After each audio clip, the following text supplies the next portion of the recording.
Yep, I've got one here from Will Cooper. He wants to know, is it acceptable from a traditional standpoint to wear a 5-yard kilt with a PC? I'm a high school student without any sort of stable employment, so I'm on a budget. Sure. Could you can put the thing down if you like. You don't have to hold it the whole show. You can. I was going to check it off Just first, if check that's it off. okay. Yeah. Yeah, you can. Make sure I don't ask Will Cooper's question twice. Okay, fair. He would like you to. Like, oh, twice, nice. Sorry, Will. Let you down this time. So what was the question again? 5-yard. Can you Should wear I read it again? Can you wear a 5-yard kilt with a PC, or for formal? Sure. Frankly speaking, the vast majority of people who are looking at a kilt don't know whether it is a well-made kilt or a cheap kilt. Once you get into different types of fabric, you can kind of tell, or the coloration of like a neon color versus a nice wool color and that kind of thing, you can kind of tell. But a 5-yard to an 8-yard kilt, most people are not able to tell the difference. And historically speaking, kilts were not 8 yards up until the 20s, 30s, 40s. Before then, it was a lower yardage kilt. So I don't see any reason why you would have to get an 8-yard kilt for formal. Do they swing a little bit nicer?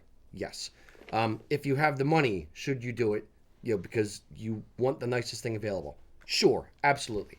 But don't discount a 5-yard kilt. It's nice. It's a slightly better balance front to back, and it's less expensive. And you can still get it in the same array of tartans that you get an 8-yard kilt in.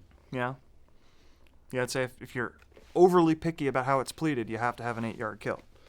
But that's a fair point. And it also just going to depend on how stuffy the event you're going to is. I know the very first time I ever wore my first kilt was for my wedding. And me and the groomsmen were wearing kilts, and the piper we hired may have known the difference. Nobody else at my wedding knew anything about kilts. I could have worn a polyviscose casual kilt, and nobody would have said a darn thing. Yep. But yeah, if you're going to a big, a stuffy event where everybody's wearing kilts and everybody's, dressed to the nines, they might notice. But I don't know. Do you? Even then? Even then, yeah. Most people aren't. A couple things. Number one, even then, they probably won't notice. I've been to some not because they can't, but they're not paying that close attention. Both. Okay. I would say most of them don't know the difference, even as stuffy as it is, because they're just normal humans too. They just have stuffier events. But on top of that, they also probably wouldn't say anything because it's kind of rude.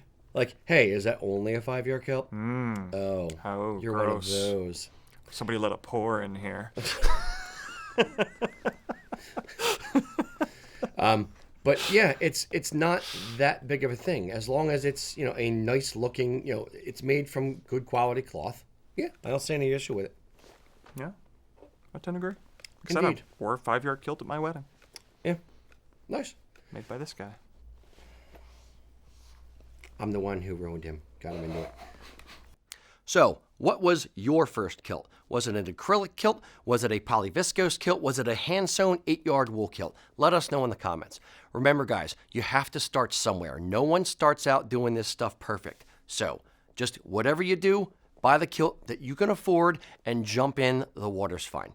If you want to see other videos we've done on how to accessorize your kilt outfit, check out this video over here and this playlist down here.